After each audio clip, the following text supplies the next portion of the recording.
말씀 증거할 때 많은 은혜를 받으시기 바랍니다. 그 이솝 이야기에 보면은 제가 이솝 이야기를 좀 종종 하는데 또 이솝 이야기에 보면은 그 양의 탈을 쓴 늑대 이야기 여러분 아십니까? 양의 가죽을 쓴 늑대, 굶주린 늑대가 있었습니다. 굶주린 늑대가 꾀를 냈습니다. 양으로 변장을 하면은 쉽게 양을 잡아먹을 수 있겠다. 그런 생각을 한 것입니다.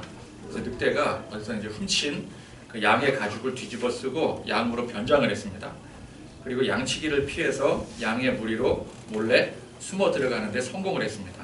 양의 탈을 쓰고 있기 때문에 쉽게 성공할 수 있었겠죠. 양치기와 양들이 전혀 눈치를 채지 못합니다. 자, 이제 양치기가 이제 우리의 문을 잠그고 귀가를 했습니다. 그러자 때는 이때다. 드디어 기회가 왔다. 이 양의 탈을 쓴 늑대가 아주 양들을 신나게 잡아먹기 시작합니다. 내 세상에 온 거죠. 그런데 이 양치기가 돌아가다가 그만 깜빡했다. 내일 요리할 양을 한 마리 가져가야 되는데 내가 깜빡했구나. 이제 결과가 뻔하죠. 그래서 다시 양의 무리로 들어와서 이제 내일 요리로 할 우리 가족들이 시컷 먹고 남을 만한 그런 양을 이제 고르기 시작합니다. 어떤 양을 골랐을까요? 지금 이제 양을 잡아먹어서 배가 불러 토실토실한 그 양. 양치기는 그 양인 줄 알고 토실토실해 보이는 양을 덥석 집었어요. 근데 그 양이 누구였을까요? 바로 직전에 실컷 양들을 잡아먹었던 바로 그 이리였습니다. 그 이리가 늑대죠, 늑대. 늑대가 선택이 됐어요. 양치기는 양인 줄 알고 그 늑대를 나무에 목매달아 버렸고요. 그렇게 늑대는 한순간에 허무하게 죽고 말았답니다. 자, 이 이야기가 바로 오늘 말씀의 15절. 거짓 선지자들을 삼가라. 양의 옷을 입고 너희에게 나아오나 속에는 노략질하는 일이라. 자, 이솝이라는 사람이 기원전 6세기 사람입니다. 예수님보다 먼저죠. 그렇기 때문에 이야기의 순서대로 치자면은 예수님께서 이솝 이야기를 어떻게 좀 아시고 이 이야기를 인용을 하신 건지 그건 잘 모르겠지만 어쨌건 이 두 이야기가 그 이야기 내용이나 그 의미가 상당히 비슷함을 알 수가 있습니다. 그러니까 인간의 진실된 본성은 그 행동으로 나타난다라는 거예요. 행동으로 알 수 있다라는 것입니다. 겉으로 보면 다 똑같아 보입니다. 아니, 더 근사해 보일 수 있습니다. 이 양치기가 겉으로 근사해 보이기 때문에 그 양의 탈을 쓴 늑대를 선택해서 안고 간 거 아니겠습니까? 우리는 그렇기 때문에 이미지에 속으면 안 됩니다. 사람들은 누구나 겉으로 보이는 이미지에 약합니다. 그럴 수밖에 없어요. 왜? 우리는 인간이기 때문에 어쩔 수가 없습니다. 사무엘 선지자가 하나님의 명을 받들어 이새의 집에 그의 이새의 아들들 중에 차기 왕을 간택하러 갔습니다. 하나님께서 가라고 명하신 거예요. 그 중에 이제 사울을 대체할 새로운 왕을 내가 세울 것이다. 그러므로 너는 가서 기름을 부어라. 그래서 이새의 집에 갔는데 그 아들들이 이제 하나하나 이제 차례로 선을 보이지 않겠습니까? 그런데 이 선지자가 보니까, 사무엘 선지자가 보니까 하나같이 인물이 출중하고 아주 좋아 보였어요. 이미지상으로 완벽해 보였습니다. 그러니까 사무엘이 그 아들들이 나올 때마다 좋다고 여기서 이 아들인가 보다 하고 기름을 부으려고 합니다. 의심 없이. 그런데 그때마다 누가 말려요? 하나님께서 말리시는 거예요. 겉으로 보이는 이미지가 좋은 것이지 실제 그 내실이 좋은 게 아니었기 때문이었습니다. 이와 같이 당대 최고의 선지자도 겉으로 보여지는 그 이미지에 약했다라는 것이죠. 사무엘도 그렇게 약했는데 우리가 강하겠습니까? 우리도 똑같습니다. 그러니까 정치적 프로파간다, 이 선동에 약한 보통 사람들이 이 선동에 약하죠. 그래서 어떻게 해요? 나중에 후회를 해요. 맨날 후회해요. 맨날 찍어놓고 후회합니다. 찍을 땐 어때요? 그 선동에 속아서 넘어가서 그러면은 진짜 대안이 있는 줄 알고, 그거 아니면 대안이 없는 줄 알고, 그리고 나서 꼭 후회를 해요. 공산주의, 사회주의에 얼마나 많은 사람들이 열광을 했습니까? 겉으로 보여지는 이미지는 흠잡을 데가 없었어요. 세상의 유일한 대안인 것만 같았습니다. 그러나 여러분 지금 현 시대를 보세요. 공산주의를 채택했던 나라들이 얼마나 후회를 하고 있습니까? 그죠? 자, 성경 말씀에 양의 옷을 입고 우리에 나오는 노략질하는 이리를 가리켜서 뭐라고 표현하고 있어요? 뭐라고 지칭을 하고 있습니까? 거짓 선지자라고 지칭을 하고 있어요. 거짓 선지자래요. 자, 거짓 선지자들이 꼭 이 하나님의 말씀을 비틀어서 우상을 전파하고 거짓 교리를 만드는 그런 사람들만 말하는 게 아닙니다. 하나님의 말씀의 진리 외에 다른 것을 가지고 나오는 모든 사람들이 성경에는 거짓 선지자들이라고 하는 거예요. 각종 사상이나 학문으로 무장을 해서 사람들에게 훌륭한 가르침을 주지만 그 속에 성경 말씀의 진리가 없다면 모두가 거짓 선지자들인 것입니다. 자, 계몽주의 시대. 계몽주의 시대가 언제죠? 근세 시대가 시작될 때가 이제 보통의 계몽주의의 시작이라고 하는데 한 16세기 정도 그렇게 보면 될 것 같아요. 이 계몽주의 시대에는 지식인들이 각광을 받게 되었습니다. 이들은 선구자들이었습니다. 그동안 억압받던 종교 또 신본주의적 사상들을 다 버리고 우리 인간이 주인이다. 인간의 존엄성을 주장을 하면서 이 계몽을 외쳤던 사람들이 그 사람들이 신지식인들이었고 훌륭한 사상가들이었고 세상을 뒤집어 엎을 만한 혁명가들이었습니다. 그들의 가르침대로만 하면 다 잘 될 것 같았어요. 물론 과학이나 기술적으로는 사회가 많이 발전을 했습니다. 그건 사실이에요. 그러나 여러분, 우리 인간의 삶을 단순히 기술적인 측면으로만 볼 수 없는 것입니다. 고도로 발달된 이 하이테크놀로지 시대에 지금이 얼마나 발전된 시대입니까? 과학이나 기술로 볼 때 지금만큼 발전한 시대가 없잖아요. 지금이 최고의 시대 아니겠습니까? 그런데 이 발음이 안 나와요. 이 기술의 시대에 자살률이 폭증을 하고 행복지수가 바닥을 치는 거, 이거 어떻게 설명을 할 건가요? 사람이 행복해야 되잖아요. 사람이 행복해지기 위해서 기술이 발전한 거 아니겠습니까? 근데 정작 사람은 그걸 가지고 행복해하지 않는다라는 거예요. 그게 통계로 증명이 되고 있습니다. 여러분, 돈이 많고 경제가 발전하고 편리한 기술의 혜택을 누린다고 해서 사람이 행복해지는 게 결코 아니에요. 여러분, 옛날에 제가 어렸을 때만 해도 돌돌이 전화기 있었거든요. 돌돌이 전화기 아시잖아요. 모르는 그 사람, 우리 아내는 모르더라고요. 그게 뭐냐고. 그런 전화기가 뭐냐고. 이게 돌돌돌돌 전화하면은 그 전화국으로 연결이 돼서 그 전화하는 그거 아시죠? 이거 말고 다이얼 말고 다이얼도 잘 몰라. 옛날에 다 누르는 거 아니었네요. 근데 다이얼도 이전에 우리 이제 그 교환 불렀던 돌돌이 전화기 제가 어렸을 때 집에 있었어요. 잠깐. 그게 아마 이제 아버지가 빌려오신 것 같은데 제 생각에는 사무실에서 이제 직통으로 쓰려고 빌려오신 건지 잘 모르겠는데 잠깐 있었던 기억이 나요. 그런데 자, 그 시대 그 돌돌이 전화기 시대랑 지금은 어떻습니까? 집에 전화기 있습니까? 여러분 다 이제 스마트폰 다 하나씩 들고 다니시잖아요. 지금 이 스마트폰 시대 비교할 때 어느 시대가 더 행복했는가? 그때가 행복했습니까? 지금이 행복합니까? 이건 별개의 문제인 거예요. 뭐 지금이 더 행복한 사람이 있을 수 있고 그때가 더 행복한 사람이 있을 수 있고, 그러니까 중요한 건 뭐예요? 기술이 발전했다고 해서 그것으로 행복한 게 아니라는 거예요. 그게 기준이 되지 않는다라는 것입니다. 신을 버리고 인간의 존엄성을 주장하며 만들어낸 지금 이 시대가 그 당시 처음 이제 신을 버리자, 우리 인간이 주인이 되어야 된다, 그렇게 주장했던 이 계몽주의자들이 그렇게 주장을 했던 거 아니겠습니까? 그 당시 계몽주의자들이 주장했던 대로, 토마스 모어가 주장했던 대로 이상적인 유토피아가 지금 건설이 되어 있습니까? 지금 시대가 유토피아인가요? 그때는 뭐라 그랬어요? 이렇게만 살면 우리 인간이 중심이 되고 인간의 사고가 회로가 발전이 되고 막 과학기술이 발전이 되고 하면은 유토피아가 건설이 될 것이다. 세상은 천국이 될 것이다. 근데 단 한 번도 세상은 그렇게 된 적이 없어요. 우리는 이 시대를 분명하게 진단할 줄 알아야 됩니다. 인간은 신을 버렸어요. 계몽주의 시대, 르네상스 시대에 그때 버린 게 아니라 사실 그 이전부터 일찌감치부터 인간은 신을 버렸습니다. 성경에 보면은 구약 시대에 하나님께서 택하신 이스라엘 백성들이 이미 하나님을 버리고 살았음을 알 수가 있어요. 그러니까 하나님이 택하신 백성들조차 하나님을 버리고 살았던 거예요. 구약성경의 중요한 교훈이 무엇입니까? 하나님을 버린 이스라엘이 어떤 결과를 맞이하게 되었는가. 그것을 우리에게 여실히 보여주고 있는 거예요. 거기에 대한 살아있는 역사가 구약의 역사요, 바로 성경의 역사인 것입니다. 그게 바로 우리네 역사라는 거예요.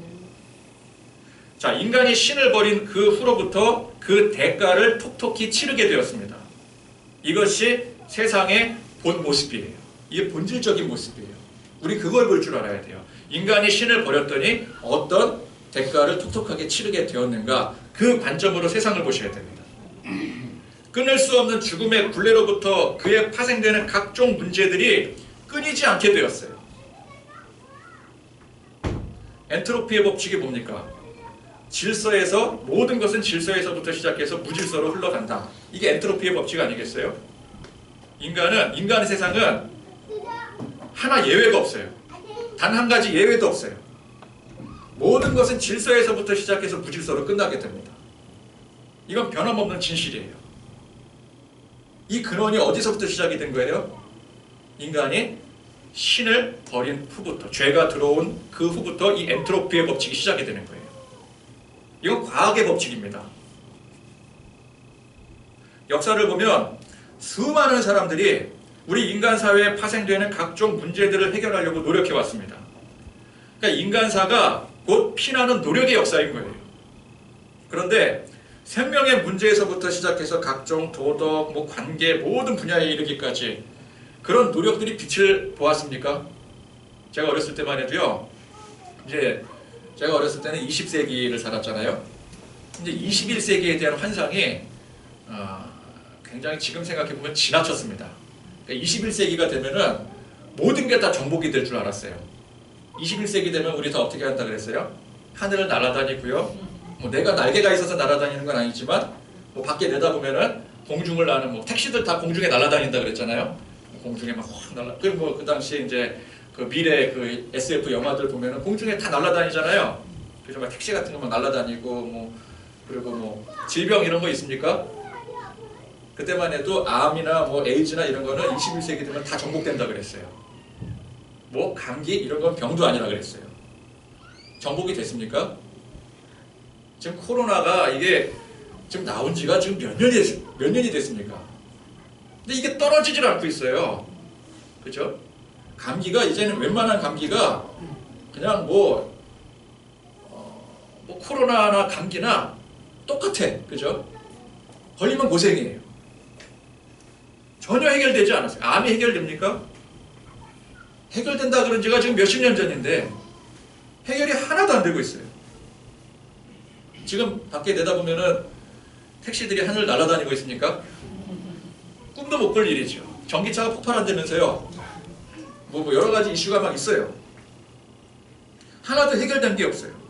전혀 해결되지 않은 채 다람쥐 쳇바퀴 돌듯이 돌고 도는 역사가 이게 우리네 인간사임을 우리는 결코 부정할 수가 없습니다. 여러분 부정할 수 있습니까? 부정할 수가 없어요. 이게 현실이에요. 우리 인간은 아무리 22세기, 23세기, 24세기가 돼도 근본적인 문제들을 해결할 수가 없어요. 이게 해결이 되는 문제였으면 진작에 해결이 됐을 거예요. 지금 21세기잖아요. 21세기 오는 동안에 지금 해결된 게 하나도 없다면 앞으로도 해결이 안 된다라는 얘기예요. 우리는 이와 같은 현실을 명확하게 직시를 해야 됩니다. 오늘 말씀에 거짓 선지자들의 외형을 가지고 판단할 수 없다고 했어요. 보여지는 외형은 다들 근사합니다. 속기 딱 좋아요. 사람들이 막 선전합니다. 프로파간다가 지금도 똑같은 거예요. 사람들이 선전을 해요. 이렇게 살면 되고 저렇게 살면 되고 우리는 앞으로 행복해질 것이다. 우리 완벽해질 것이다. 미래는 우리에게 있다. 그러나 근사해 보일 뿐 속은 아무것도 없어요. 속빈 강정입니다. 그 본질이 뭘로 나타난다고 했어요? 오늘 말씀에 열매로 나타난다고 했어요. 좋은 나무가 좋은 열매를 내는 것이고 나쁜 나무가 나쁜 열매를 내는 거예요. 이건 단순한 진리 아니겠습니까? 역사상 수많은 사상가들, 훌륭해 보이는 사람들이 여러 가지 근사한 대안들을 내놓았어요. 다들 근사했습니다. 그러나 거기에 나타난 열매가 무엇입니까? 우리는 그 열매를 봐야 되는 거예요. 열매를 보니까 그들이 제시한 것과 전혀 다른 열매가 나오고 있어요. 온통 문제투성이에 제대로 된 열매가 아니에요. 자, 신을 부정하고 하나님을 외면하고 거기서 좋은 열매를 바란다는 게 이게 넌센스인 겁니다. 우리는 오직 하나님 안에서만 좋은 열매를 맺을 수가 있어요. 아무리 좋아 보여도 거기에 하나님이 계시지 않으면, 하나님의 말씀에 진리가 거하지 않으면 결코 좋은 열매를 맺을 수 없는 것입니다. 무더운 여름밤에 한동안 또 이제 활기를 심어준 올림픽, 파리 올림픽이 이제 지난주에 지난 주일이었나요? 그 폐막이? 그때 이제 마무리가 끝이 났죠. 근데 이제 이런 큰 행사들은 언제나 말도 많고 탈도 많은 법입니다. 그런데 이번 올림픽은 시작부터가 삐끗했어요. 여러분, 이 프랑스라는 나라가 얼마나 아름답고 매력적입니까? 전 세계인에게 가장 인기 있는 도시가 프랑스 파리죠. 그죠? 여러분 다 파리 낭만 있잖아요. 낭만의 도시, 자유의 도시, 아름다운 도시. 자유의 상징이 또 프랑스 아닙니까? 프랑스 혁명하면은 또 자유의 혁명 아니겠어요? 그러니까 프랑스 하면은 낭만이 있고 자유가 있고 진정한 자유가 있고 평화가 있고 화평이 있고 아름다움이 있고. 에펠탑 보세요. 얼마나 멋지고 아름답고 웅장합니까? 그런데 이 프랑스라는 나라는 이미 영적으로 굉장히 심각한 문제에 직면한 나라입니다.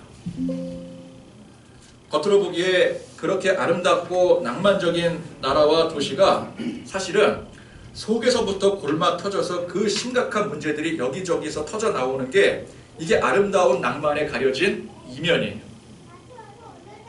여러분, 센강이 얼마나 아름다운 모습인지 여러분 상상을 하시잖아요. 그 센강 그냥 그 풀밭에 사람들이 막 누워서 막 도시락 까먹고 저 에펠탑을 바라보면서 낭만을 즐기고. 센강이요, 전 세계 강 중에서 더럽기로 손가락 안에 꼽히는 강이에요.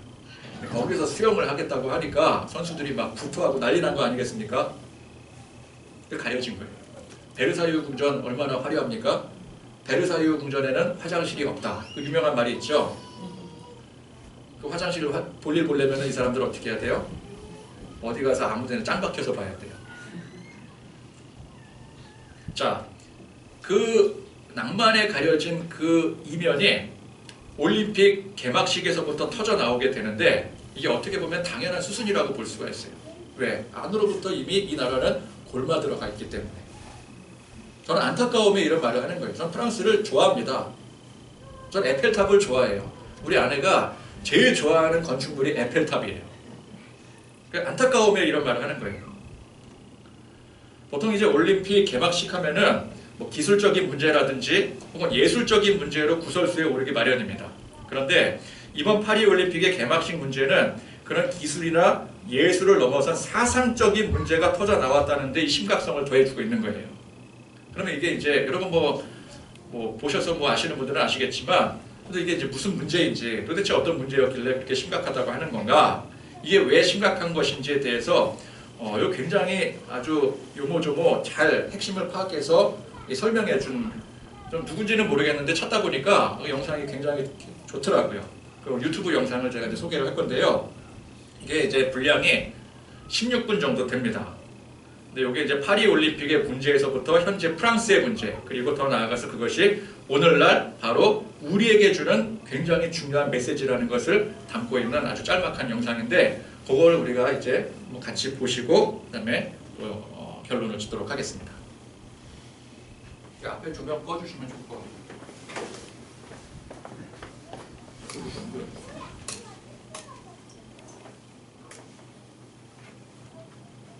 개사를 보면서 문제 제기하고 싶은 게 뭐냐면은, 너희들이 불교랑 이슬람교였으면 그렇게 패러디를 할 수 있었을까라고 묻고 싶은 거죠. 종교라는 거 정치 방송에서 왜 하냐? 그것도 프레임입니다. 정치 방송일수록 종교 얘기를 해야 됩니다. 지난 인류사가 다 종교와 정치의 역사예요.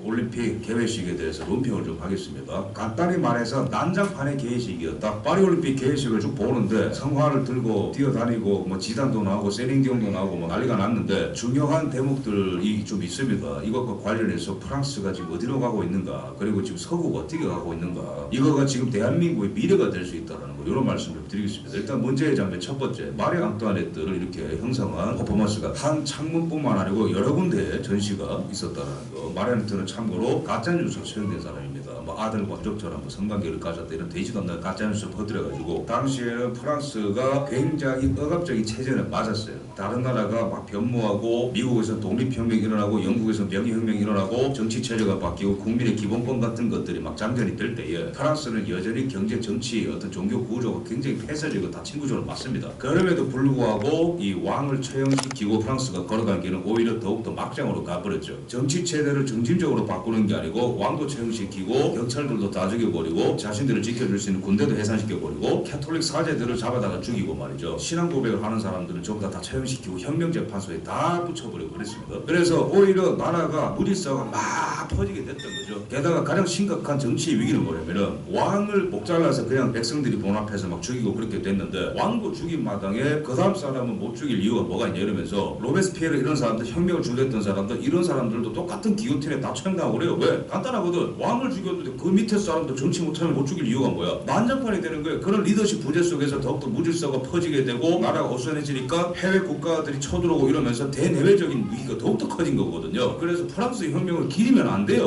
오히려. 근데 정신 못 차리고 가짜뉴스로 희생된 마리아넥트를 또 이렇게 뭐 퍼포먼스를 하고 저 보면서 정신 좀 차려라 제발, 이런 생각을 좀 하게 됩니다. 가장 큰 문제가 되는 거는 다빈치의 최후의 만찬, 예수님과 12제자가 마지막으로 만찬을 가졌다고 성경에 내용이 있는데 그거를 그린 건데, 이거를 갖다가 이런 식으로 조롱과 패러디를 한 거죠. 성전한 자들이 수염에다가 여자 복장에다가 음란한 복장을 입고 막 난장판을 피웠는데 문제가 굉장히 심각합니다. 예술 감독은 포용성을 위해서 뭐 이런 걸 했다는데, 그러면 포용성을 위해서 이슬람도 이렇게 한번 패러디 해볼래? 불교도 이런 식으로 패러디 할 수 있는데 기독교라서 한 거예요. 기독교가 만만하기 때문에, 기독교에 대한 증오 때문에 이런 게 가능한 겁니다. 그럼 이런 퍼포먼스를 왜 할 수 있는 거냐면은 예술 감독이 끌고 간 것도 있지만 그 나라의 기층 정서가 그러하기 때문에 아무렇지도 않게 하는 거예요. 이게 가장 큰 심각한 문제입니다. 이에 미국 공화당의 마이크 존슨 하원 의장도 이거는 굉장히 충격적이고 기독교인들에게 모욕적인 퍼포먼스였다고 얘기를 합니다. 일론 머스크도 이거는 극단적으로 기독교인들을 존중하지 않는 행태다. 일론 머스크도 비판해요. 또 하나의 문제의 장면, 여자, 남자, 그리고 여장을 한 남자로 보이는 이 세 사람이 애정 행각을 나누다가 뭔가 더 은밀한 행동을 하는 것 같은 퍼포먼스를 보인 다음에 쉿 어린애들은 보지 마 이러면서 문을 닫는 장면을 보입니다. 이걸 보면서 도대체 제가 뭘 하고 싶은 건지 모르겠어요. 이 사람들이. 올림픽은 전 세계 사람들과 꼬마들도 다 봅니다. 근데 이런 걸 왜 합니까 이거? 여기 보면은 위에 평등이라 써놨어요. 그죠? 이거는 프랑스가 더 이상 살아날 수 없다라는 사망 선고를 내린 퍼포먼스로 저는 생각합니다. 단순한 공연이 아니에요. 예술은요, 미학이죠. 가치론의 영역입니다. 존재론, 인식론, 다음에 따라온 게 가치론이거든요. 뭔가를 어떻게 인식하고 있는 게 어떤 식으로 나타난다. 그래서 그 나라의 예술은요, 그 나라의 기층 정서를 반영하는 겁니다. 그 나라의 종교, 그 나라의 문화, 총체적으로 어떤 나라인지를 나타나는 게 가치론이고 예술이거든요. 근데 이런 식으로 프랑스의 어떠함을 나타낸 겁니다. 요약하면 뭡니까? 우리가 뭔 형식으로 사랑을 하든 간에 내버려둬라. 그래 평등이다. 무슨 종교를 갖든 간에 놔두라. 그게 평등이고 다양성이다. 근데 기독교는 안 돼. 그게 올바릅니다. 그걸 주장하는 거예요. 정신 나간 올림픽과 프랑스라고 제가 비평을 하겠습니다. 제가 프랑스 역사를 쭉 공부하면서 느낀 게 뭐냐면은 프랑스의 역사는 독재에 저항을 하다가 독재를 부르는 역사입니다. 이게 프랑스를 제대로 공부하면 내리는 결론입니다. 프랑스는 독재에 저항한 역사가 길어요. 대표적인 게 루이 16세에 대한 저항입니다. 근데 그 뒤에 독재가 종식된다면 강화가 됐나요? 독재가 강화가 되죠. 왜 그럽니까? 무질서가 강화가 됐으니까. 프랑스는 어떤 모순이 있냐면은 제가 이것이라 표현하겠습니다. 여러분들이 제가 말을 하지 않아도 뭔지 알겠죠, 그죠? 이것을 허용을 하는데 이것을 죽이는 이슬람도 허용을 해요. 충돌 아닌가요? 뭘 말하는 겁니까? 기독교가 해체되고 기독교가 완전히 난도질 당한 자리에 여러 가지 것들이 채워지고 있는 거예요. 상호 충돌을 일으키는 이 두 개가 조합이 되면 프랑스 안에서 조화와 질서가 올까요? 아니면은 무질서와 충돌과 카오스가 확장될까요? 카오스가 확장될 겁니다. 왜? 서로 생각하는 리버럴의 개념이 다르거든. 이슬람이 말하는 리버럴은 뭡니까? 엄격하게 제어하는 거예요. 그게 자유다. 이것이 말하는 게 뭡니까? 성을 해방시켜라. 두 개가 공존할 수 있는 프랑스에 대해서 이거는 반드시 엄청난 충돌을 일으킬 거예요. 프랑스에서. 영국과 미국은 뭐죠? 질서 안에서 자유가 확대되는 방향으로 개혁을 한 거예요. 영국과 미국은. 근데 프랑스 같은 경우에는 자유라는 것은 질서 안에서 필 수 있는 꽃이라는 거를 못 본 거예요. 그래서 질서를 다 해체시키다가 자유도 질식당한 역사로 가는 겁니다. 프랑스가. 제가 이걸 보니까 프랑스는 100년 전으로 돌아가겠다라는 생각이 들었어요. 독재에 저항하다가 독재를 불러일으키는 역사로 프랑스가 가거든요. 그 꼬라지를 또 하고 있더라고요. 보니까 프랑스의 앞날은 굉장히 암울할 겁니다. 또 하나 문제 제기하고 싶은 거, 이슬람과 불교라도 표현의 다양성 때문에 이런 걸 허용을 했을까? 저는 아니라 보거든요. 이슬람은요, 본인들을 모욕하면 찾아가서 다 참수합니다. 샤를리 앱도 사건은 뭡니까? 알라 모욕했다가 언론사 전체가 테러당해서 다 죽었잖아요. 기자들이. 한 교사는 알라 비판했다가 길거리에서 참수당했습니다. 프랑스에서. 그게 무서운 거 아니까 안 하는 거예요. 그럼 이거를 뭘 의미하는 거냐면 기독교가 그만큼 핫바지가 됐다는 거예요. 프랑스에서. 이쯤에서 또 하나 문제 제기하겠습니다. 프랑스 및 유럽의 좌파들이 맨날 얘기하는 게 뭐냐면은 성을 해방을 시켜야 억압이 없어진다. 성을 억압했기 때문에 욕구 불만족, 억압당했던 사람들이 분출하기 위해서 나치즘도 일어난 거다. 실제로 독일 좌파들은 뭐라고 주장하냐면은 억압을 당한 사람들은 항상 뭔가 복종하는 사람들이고 그래서 나치한테 길들여졌다고 얘기하거든요. 프랑스도 그런 식으로 주장해서 억압을 없애려면 성을 해방시켜야 된다고 얘기하는 거예요. 반론 제기하겠습니다. 뉴욕 시립대에 헤르소그라는 교수가 있어요. 이 사람에 따르면은 허술하지 마라. 1920년대 독일은 이미 성도덕과 관련해서 유럽 국가들 중에서 성적으로 가장 자유분방한 국가였다. 나치가 혼외 정사랑 성해방을 주장했던 거 아십니까? 그 왜 그랬는지 아세요? 윤리를 없애야 되기 때문에. 윤리를 없애야 유태인들을 마구 잡아 죽일 수 있기 때문에. 이게 소름 끼치는 거예요. 여기서 평등, 박애, 자유라고 하면서 성해방을 얘기하죠. 그게 억압에 대항하는 수단이라고 얘기하죠. 헛소리하지 마십시오. 성해방이라는 것은 윤리를 해체시킬 때 시작되는 일입니다. 윤리가 해체됐을 때는 오히려 남을 마구 잡아 죽일 수 있는 지역이 됩니다. 1920년대에 독일은 왜 이랬냐면은 기독교가 죽어서 그런 거예요. 낙태를 마구마구 하고 논란했거든요. 히틀러의 나치즘은 그걸 오히려 부추겼습니다. 기존의 도덕 전통 그딴 게 어딨어. 인간 존엄성 그런 거 어딨어. 우리 게르만족이 최고인데 우생학을 도입을 하고 전통적인 기독교를 해체시키는데 성해방을 내렸다고 나치. 그럼 지금 프랑스와 유럽은 이걸 놔두면 어떻게 가냐면은 기존의 도덕이라고 여겨지는 건 내가 그거 왜 지켜야 되는데 절도를 해도 자유, 바람을 피워도 자유 이렇게 공허하고 좀비같이 된 사람들이 짧은 남의 생명을 윤리적으로 보호를 해주겠다. 내 감각이 최고인데 그게 실존주의 철학 아닙니까? 이거는 저의 진단뿐만 아니고 일론 머스크와 최근에 조던 피터슨이 대담을 가졌어요. 여기서 피터슨이 얘기한 게 뭐냐면은 지금 유럽은 위기다. 특히 서구 전체가 위기다. 왜? 기독교 하나님의 자리에 헤도니즘, 쾌락주의가 들어오고 있다. 이게 지금 프랑스에서 일어나는 일이거든요. 인간은요 공백 상태로 있을 수가 없습니다. 뭐에 매달리게 돼 있고 뭔가를 강력하게 요구하고 뭔가로 자기 자신을 채우는 존재가 인간이에요. 근데 피터슨이 딱 보니까 지금 유럽의 문제는 신을 버리고 쾌락주의로 채워지고 있다는 거. 이게 가장 심각한 문제라고 얘기하는 거죠. 일론 머스크가 여기 동의하는 게 뭐냐면 최근에 본인의 아들이 성전환해가지고 충격받은 게 일론 머스크가. 그래서 조던 피터슨이랑 이런 성해체와 윤리해체와 쾌락주의에 대해서 막 얘기를 하는 거예요. 그럼 여기서 하나 더 문제 제기를 하겠습니다. 알렉시스 토크빌이라는 사람이 19세기 프랑스 귀족 청년인데 이 사람도 똑같은 얘기를 했어요. 앙시앙 레진과 프랑스 혁명이라는 책을 썼습니다. 이거는 인문적으로 전공하시는 분들은 필독서를 읽으십시오. 이 책에서 이 사람이 얘기하는 게 뭐냐면은 프랑스 혁명 1789년 했을 때는 천국이 온다며 근데 1800년대에 살아갔던 프랑스 청년을 보니까 오히려 더 반대로 가고 있는 거예요. 낙태를 하고 말이죠. 사람 생명이 천하게 여겨지고 이렇게 가만 보니까 프랑스가 하나님을 버렸다. 신을 쫓아낸 자리에 공백 상태가 된 게 아니고 공백의 자리에 이성이라는 종교를 몰아넣었는데 그게 프랑스의 부작용을 일으키고 있다. 그게 바로 프랑스 혁명가 앙시앙 레짐이 말하는 바입니다. 이성으로 넣으니까 오히려 무질서가 나타나고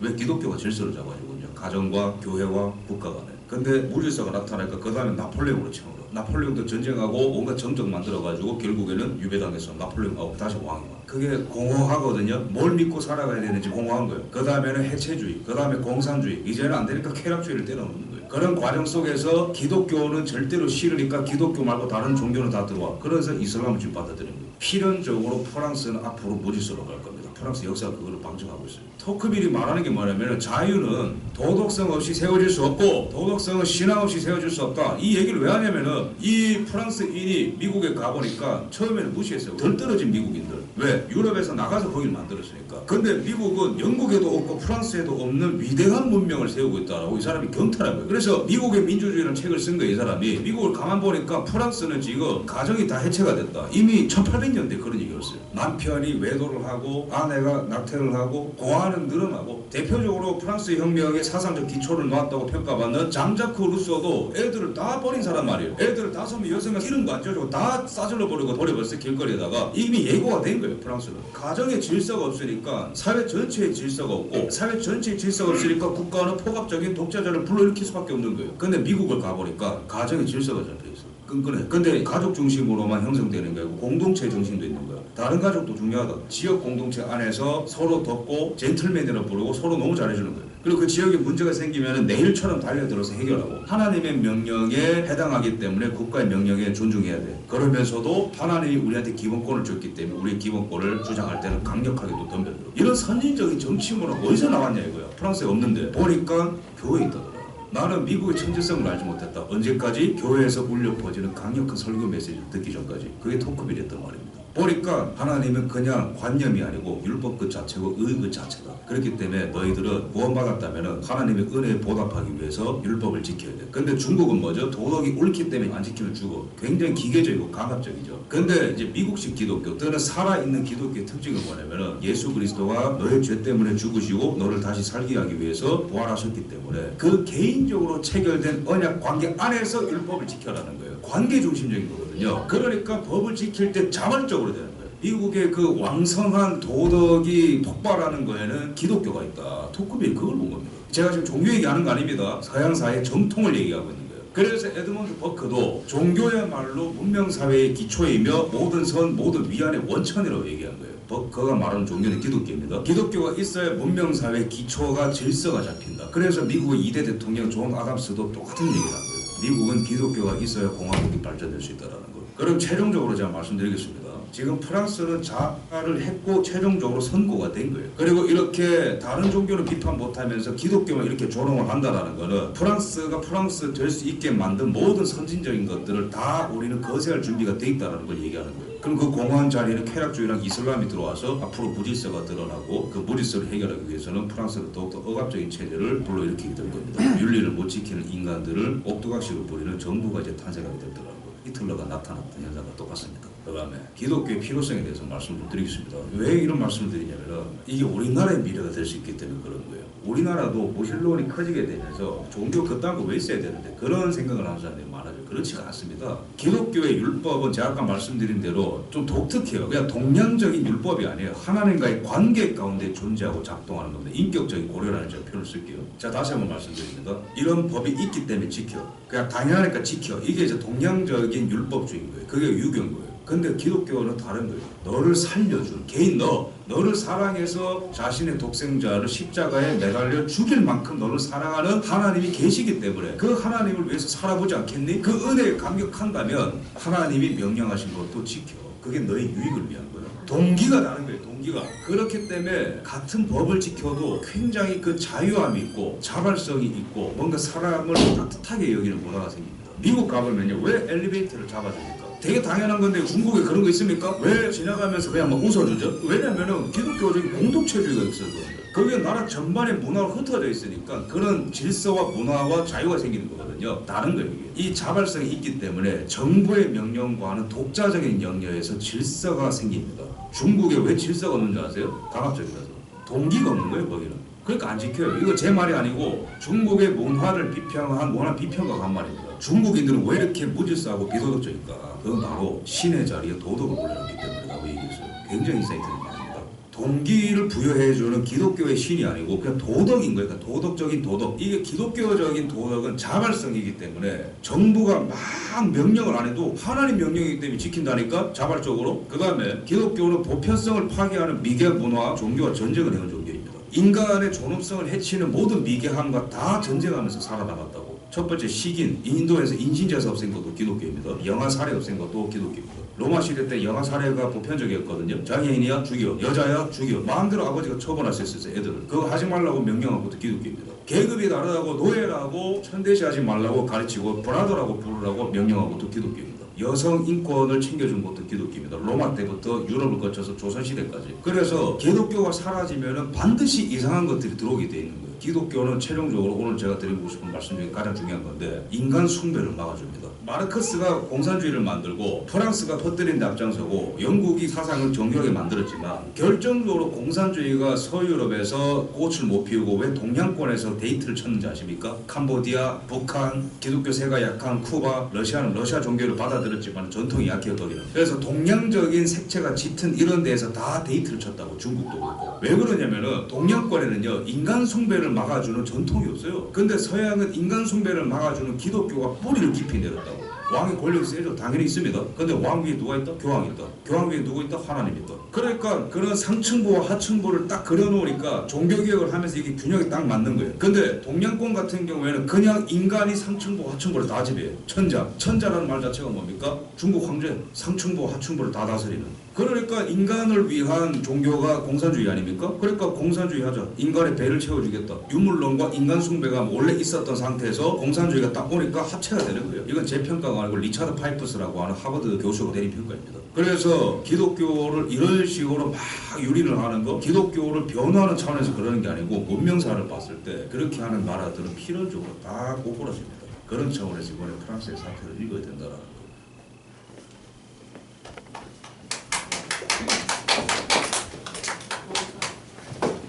잘 보셨죠? 이 영상에서 진단한 것과 같이 이게 비단 프랑스만의 문제가 아닙니다. 오늘날 우리 이 시대의 문제인 것이죠. 그러니까 성경은 이미 이 문제를 오래전부터 철저히 다루고 왔었습니다. 문제는 사람들이 정작 이 중요한 문제를 철저히 외면해 왔다라는 데 있는 것이죠. 기독교가 왜 필요합니까? 세상의 수많은 문제들, 뭐 경제라든지 돈이라든지 건강, 관계 등등 이러한 것들은 사실 본질의 문제가 아닙니다. 가치관의 대혼돈 속에 인간, 우리 인간을 바로 잡아줄 수 있는 대체제가 존재하지 않는다는 거. 영상에서도 말하고 있잖아요. 우리 인간은 반드시 그 빈자리를 무언가로 채워야 되는데 그 대체제가 기독교 외에는 전혀 존재하지 않는다는 거. 이게 우리 인류의 가장 큰 대면하고 있는 문제인 것입니다. 대체제가 없습니다. 돈이, 경제가 대체가 될 수가 있습니까? 도덕이 그 자리를 메꿀 수가 있습니까? 뭐 자유, 평등, 박애 그 어떤 것도 이 대혼돈 속에 우리 인간을 잡아줄 수가 없어요.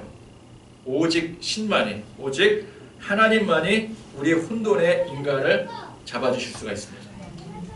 영상에서 분명히 밝히는 바와 같이 기독교가 우리 인간의 본질에 관해 어떤 영향을 행사할 수 있는지 우리가 조금만 이 역사를 들여다보면 알 수가 있는 것입니다.